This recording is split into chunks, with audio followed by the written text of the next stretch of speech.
Vamos a continuar con nuestras dos siguientes keynotes que son fundamentales. Primero voy a presentar a Arturo López y vamos a cerrar este tema con mi querida amiga Marina Rosso desde Argentina. Y comienzo por Arturo López. Arturo es un investigador, es un doctor en Derecho y es un investigador además atípico en materia jurídica, porque es un hombre con el que tengo el enorme privilegio de hablar de economía y además aprender mucho también con él de geopolítica, que es una de las materias determinantes para comprender el derecho de la tecnología digital.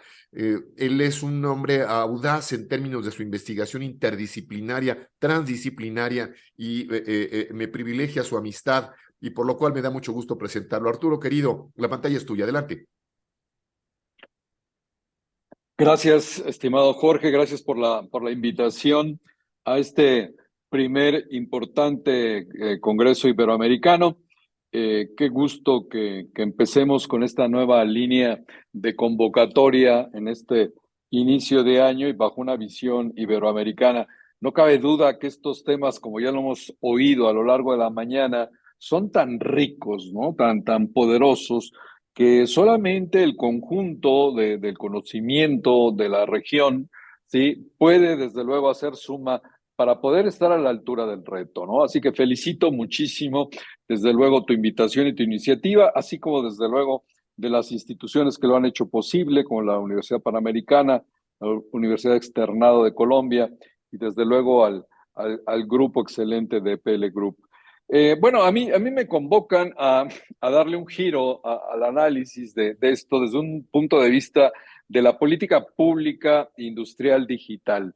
Y bueno, es un gran tema porque a pesar de que, como lo hemos también escuchado a lo largo de los últimos tiempos, dentro de esta gran ola de la revolución digital, el tema cada vez que se habla del tema industrial, cada vez como decía Rifkin, a mí ya me preocupa hablar del tema industrial porque pareciera, dice, que estoy hablando del pasado, decía Rifkin al presentar uno de sus últimos libros.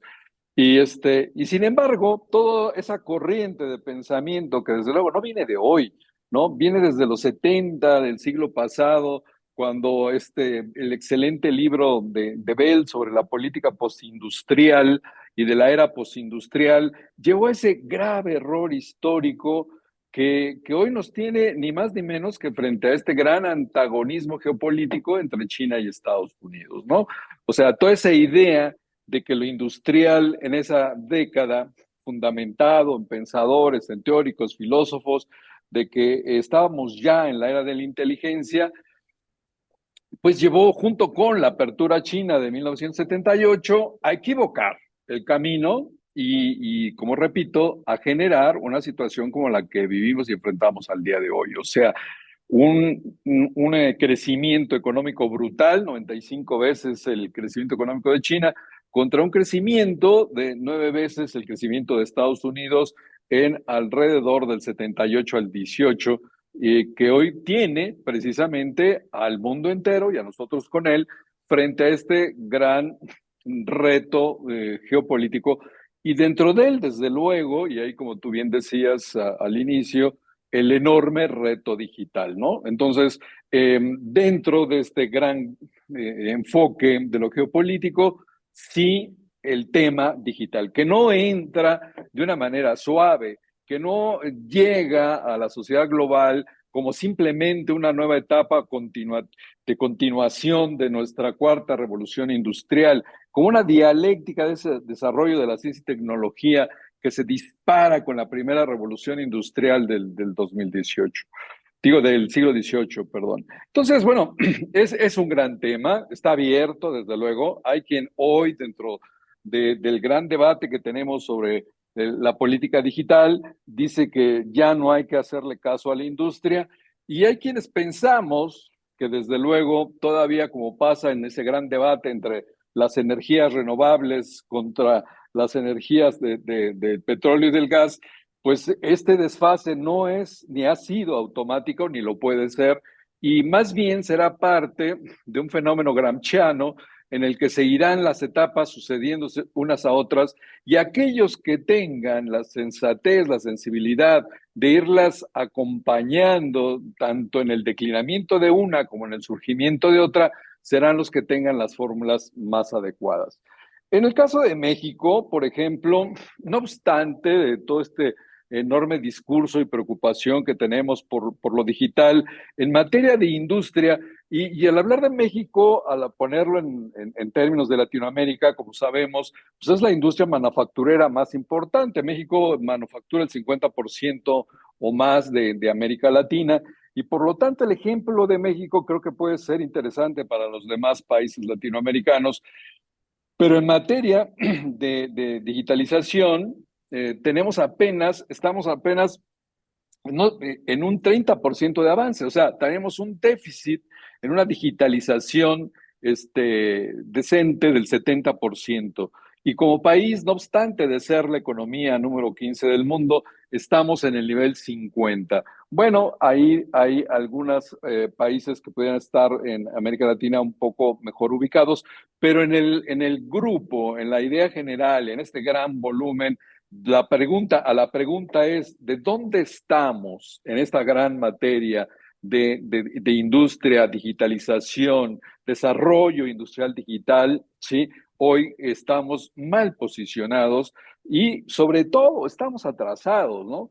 Y esto me podrían decir muchos, pues desde luego estamos atrasados en muchísimos de los sectores, no nada más en materia industrial y estaríamos totalmente de acuerdo. Pero en este punto, que además de la cultura de la digitalización va de la mano con el desarrollo económico y social, con un enfoque de bienestar social, pues tiene una importancia todavía mayor en la medida en que el reto es mayúsculo. Y además se sobrepone a ese gran debate que me parece que incluso lo detiene en de si debemos todavía de preocuparnos por un desarrollo industrial digital, lo cual a nosotros nos parece que de manera importantísima, como lo haremos al cerrar esta pequeña intervención. Ahora, decir que no es un tema no es un tema de convencimiento, ¿no? Las utilidades, por ejemplo, medidas de las ventajas de digitalizar las empresas, los desarrollos industriales, los procesos industriales, están medidos y están demostrados ampliamente en optimización de energía 25, en reducción de costos 12, en procesos de productividad 5, en ganancias en el volumen de producción 20-30%. O sea, las ventajas de digitalizar la industria, el negocio industrial, los países industriales, la manufactura de los países, está fuera de toda duda. Entonces, ahí pasamos a una segunda pregunta. ¿Por qué estamos entonces en esta situación?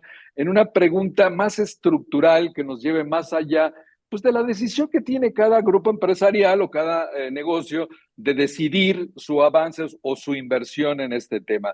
Y a mí me parece que también en esto la respuesta se pudiera generalizar en la medida en que, por ejemplo, en el caso mexicano, pero me parece que también es el caso de América Latina, entra tarde a la época industrial. Mientras había pasado, estallado una primera gran revolución industrial a mediados del siglo XVIII y ya estábamos en una segunda revolución industrial en 1900, lo que teníamos es que apenas en los 30, 40 del siglo pasado, México se incrustaba de una manera más formal, más fuerte, más estratégica, con un programa más allá de las cerveceras y las excepciones que podíamos apuntar a finales del siglo XIX, se incrustaba tarde a esa revolución industrial. Pero bueno, se incrustaba y se incrustaba con éxito, como lo hicieron varios países de América Latina en el marco de la previa y durante y después de la Segunda Guerra Mundial, que no fue solo eso, como lo sabemos, sino fue toda esa etapa de reacomodo de la primera parte del siglo XX que hoy se reproduce y vivimos a plenitud, y a plenitud no lo digo desde luego como una opinión favorable, ¿sí? Dentro de este nuevo ejercicio del siglo XXI que se parece cada vez más a este inicio del siglo XX, ¿no? Pero bueno, entre las partes positivas, la inclusión de nuestros países, en el caso de México, de plenitud, dio lo que se le llamó el milagro económico mexicano y se llamó el milagro económico brasileño y se manejó como la gran etapa de crecimiento de Colombia, de Argentina y de algunos otros países que entramos a una cultura de lo industrial de una manera más institucional, más sistemática, más completa. Pero así como esto sucedió en el caso mexicano y pareciera que también en muchos de los países de la región, en los 80s y a principios de los 90s no salimos de esta gran corriente de lo industrial bajo el apotegma de que la mejor política industrial era la que no existía. La política pública saca a los países, en este caso a México, de toda esta gran corriente del desarrollo, del conocimiento, de esta dialéctica cultural que se fue generando y que, como hoy sabemos, a principios de este siglo, estalla en lo que hoy estamos viviendo como la gran revolución digital. Entonces, una de las respuestas que no es nada más necesariamente a costos, lo que nos lleva es a que también, antes que nada, hoy estamos frente a un problema de un desarrollo de la creación, de la transformación, en donde esa cultura se quedó limitada, se quedó castrada y se quedó escondida en mucho de esta riqueza nacional o regional que no pudo florecer a falta de estímulos en una forma integral, ¿no? A una forma integral. Y bueno, los números que podemos también ver a la luz desde los 90 al día de hoy en materia de aportación y de inclusión de las naciones latinoamericanas en la parte industrial, pues está lejos de ser los números que llegaron a tener en los 60, 70, y por el contrario, lo que tenemos hoy es el gran ascenso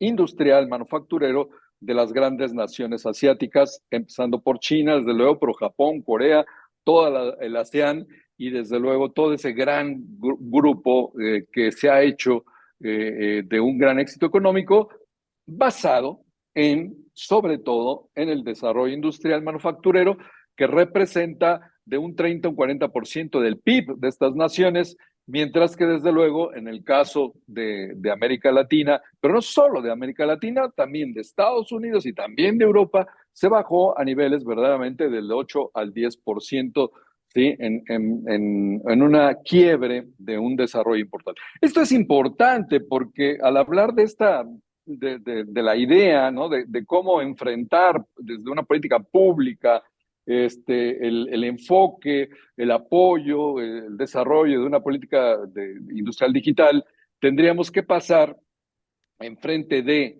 lo que ya hoy es para el 2025, tendremos el 25% de la economía digitalizada, ¿sí? Y donde ya Estados Unidos tiene alrededor más o menos del 20% de su economía como economía digital y China aproximadamente del 30%. Entonces, el tema lo que nos lleva es a un aceleramiento de estas preocupaciones sobre cómo generar, y ahí conectamos mucho con lo que se ha hablado esta mañana de este papel, ¿no? De la normativa pública, del propio derecho, en cómo ver y cómo rescatar, no nada más, desde luego, las particularidades inmensas que representa una revolución digital como esta, en la que América Latina está en pañales, pero bueno, el mundo está en pañales, pero que requiere de una gran visión. Entonces, nos parece que estamos en una revolución del pensamiento, ¿no? Y tendríamos que reconocer que tendríamos que partir de ahí, de que tendríamos que dejar atrás paradigmas que incluso nos han estado limitando, aceptar lo evidente y empezar a generar toda una serie de ejercicios, cada quien, desde luego, en el ámbito de su área y de su responsabilidad, pero bajo unas visiones estructurales que también recupere la mala experiencia de la no primera, segunda y tercera revolución industrial o la mala revolución industrial que vivió América Latina, y basado en todo eso de lo que no se hizo o de lo que se hizo mal, recuperarlo como una experiencia sectorial, regional, económica, política, social, desde luego, para los efectos de lo que pudiera ser o lo que va a ser, evidentemente, un mundo digital, una economía digital, una sociedad digital. Para cerrar un poco mi invitación de esta mañana, yo diría que en esta revolución del pensamiento, esta parte del reto de cómo generar esta nueva y necesidad, porque tenemos la necesidad de empujar a una nueva industria digital en la medida en que las dos van a existir, repito, una bajo un esquema de disminución y la otra bajo un esquema de ascenso, pero que van a acompañarse todavía por décadas, lo que tendremos que es trabajar mucho en la parte cultural. O sea, reconocer que lo que tenemos es un tema cultural.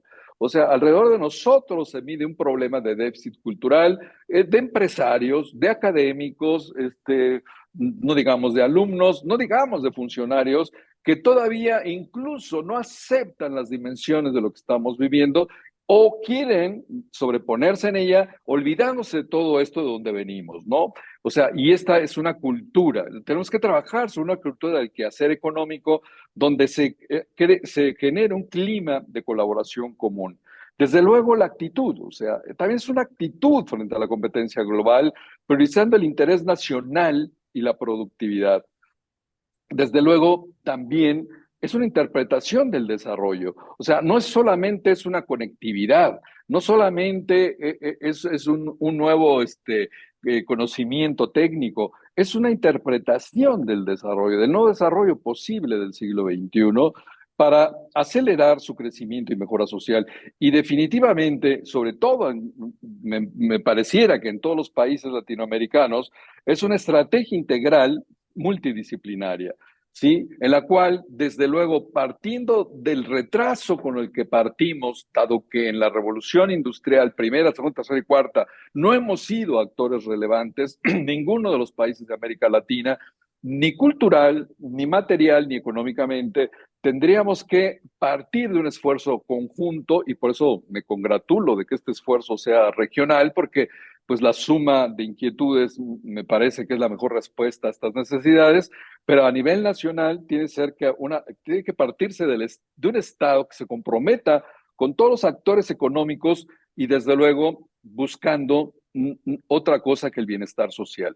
De este modo, tal vez llegar a una visión de política pública integral, sistémica, ¿no? Hablar de un sistema mexicano, en este caso de México, de política digital, no solamente de una agenda digital, que México hoy carece de ella, ¿no? Necesitábamos hablar además de una política digital, de una política pública digital, en la cual pase por cada uno de los vectores más sensibles y más relevantes que la determinan. Y estaríamos hablando, ¿no? De manera enunciativa y no limitativa, desde luego, a partir de una política educativa digital. O sea, si hablamos de más conectividad, tenemos que hablar al mismo tiempo o mucho antes de una política educativa digital. O sea, no es el reto de llegar a todos ya y pronto. El tema es llegar a todos ya y pronto, pero llegar conjuntamente con una cultura digital. Y la cultura digital no es nada más cómo conectarse, prender y apagar la computadora. La cultura digital es cómo utilizan los contenidos, el potencial de contenidos que te da precisamente la revolución digital. Si no hacemos eso de esa manera, de nada sirve que tengamos al 100% de nuestros países en los pueblos más remotos, en las selvas más recónditas, si no nos contestamos la pregunta primigenia de para qué. O sea, si no tenemos una idea de para qué, conjuntamente con la conectividad, lo que vamos a generar simplemente son problemas tremendos que todavía ni siquiera nos atrevemos a adivinar. Ciencia y tecnología digital también debe ser prioritaria junto con ella. Tenemos que estar hablando también de ciencia y tecnología digital, sobre todo en América Latina. Estamos muy atrasados en ciencia y tecnología digital. Sí, tendríamos que a lo mejor repartirnos los segmentos de este gran reto de la revolución digital, cada quien de acuerdo a sus fortalezas. Y gobierno es un requisito también indispensable, conectividad, desde luego, como punto central. Transformación digital y dentro de esto, política industrial digital. Les cuento finalmente el caso de México. El caso de México, como ustedes saben, ahorita tiene el reto y la oportunidad de generar una mayor fabricación de manufacturas derivado de ese reto geopolítico de liderazgo que viven China y Estados Unidos, pero no nada más México, América Latina tendría la misma oportunidad en esa línea de derivación de comercio. Y en esta medida, lo que se tiene es una oportunidad. ¿Y la oportunidad cuál es? O sea, hacer una sustitución simplemente de un producto por otro producto. No, lo que tenemos es precisamente el gran reto de generar una política industrial digital, y no puede ser otra, en el marco de una política pública digital económica. Y en esa medida estaremos a la altura de un reto sostenible y exitoso que se le presenta tanto a México como a América Latina como una segunda oportunidad histórica como se le presentó a la región en el año de 1930, 1940, en donde, cabe decirlo, la aprovechó a plenitud. Hoy es el mismo reto con diferentes condiciones y hoy, desde luego, los países, y en el caso concreto de México, tienen esa enorme oportunidad de procurar ser a través de los estados agentes catalíticos con visión de futuro, que cambien paradigmas de los sectores económicos, que acompañen y recompensen a los nuevos negocios, que acompañen durante la etapa de alto riesgo, que además de escoger sectores estratégicos, apoyen a los actores que tienen disposición de emprenderlos, que no nada más escojan sectores, sino que creen mercados y productos y negocios donde nunca los ha habido antes, ¿no? Porque estamos frente precisamente a una nueva economía. Invertir en los nuevos sectores estratégicos, tomar riesgos, ¿no? Hoy es una época de audacia, tenemos que ser audaces todos, hasta en la creación de nuestros documentos y ensayos. No cabe duda que somos pioneros. En ese sentido, Jorge Negrete ha sido un gran pionero de esto desde hace años, porque el hablar de estos temas es arriesgarse. La bibliografía se está escribiendo de cualquiera de los temas que pudiéramos poner en la mesa y desde luego aprender, y qué bueno que no nada más aprendamos nacionalmente o empresarialmente de nuestros errores y ejemplos externos, sino que también aprendamos de los errores que regionalmente nos pudieran hacer llegar a un nivel más rápido en un reto contra el tiempo de esta nueva época que se nos presenta. Macron está diciendo lo mismo que nosotros, y esto no hay que olvidarlo, ¿no? O sea, hay una nueva baraja en la economía del mundo. Hay una nueva revolución digital que es para todos nuevamente, así como lo fue la cuarta revolución industrial. En este caso, la primera revolución digital es una nueva baraja y en esa baraja, dice Macron, la desindustrialización francesa es una de las causas de nuestra desgracia.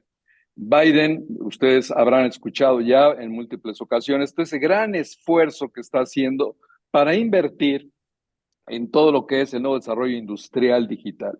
Llámese chips, llámese condensadores, llámese industrias de la inteligencia artificial.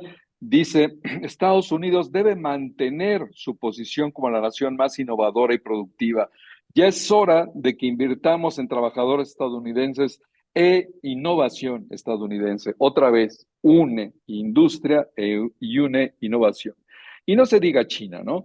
Xi Jinping, el desarrollo de la economía digital es de gran importancia y una estrategia para aprovechar nuevas oportunidades en la revolución tecnológica y la transformación industrial. La cooperación internacional en la digitalización industrial debe avanzar para maximizar el potencial de la economía digital para impulsar el crecimiento global. Eh, yo agradezco muchísimo la invitación que se me hizo para este seminario y felicito desde luego a los organizadores y me congratulo de haber acompañado de ser parte de esta gran jornada donde seguramente todos aprenderemos mucho. Muchas gracias, Jorge. Gracias, gracias, muchas gracias, Arturo, querido. Como siempre, relevante y también provocadoras las reflexiones que realizas.